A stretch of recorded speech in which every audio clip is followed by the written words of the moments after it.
directeur des étudiants en famille, par cette vidéo dans tous les groupes. Le vice-président de la CEI reconnaît qu'il y a des fraudes sur la liste électorale. Il le reconnaît, 6 millions d'électeurs sont frauduleux sur la liste électorale. Et il justifie ça. Fabien, on va écouter sa vidéo d'abord, et puis je reviens.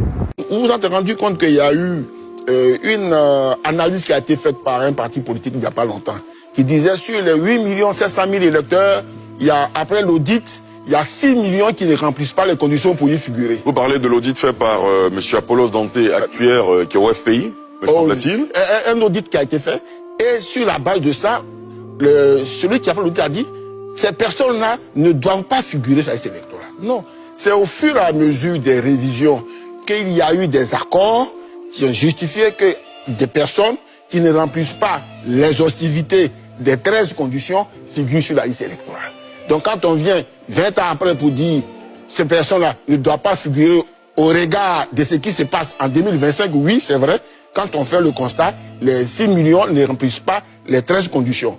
Mais au moment où elles figuraient, les conditions qui avaient été acceptées par tous les acteurs politiques permettaient à ces personnes de figurer. Donc, pour répondre à votre question, je dis je suis le plus ancien à la CEI, ça me fait 20 ans.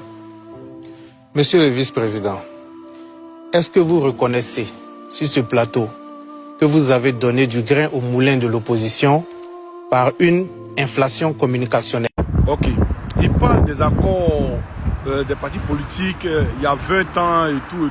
Mais en temps de guerre, on a compris. On vous dit qu'on a changé la constitution, non? Ça remet le compteur à zéro.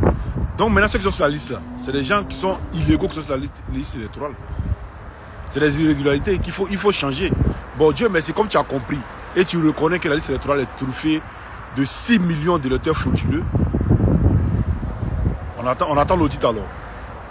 On attend l'audit. On attend tout à l'heure, on ne sait pas.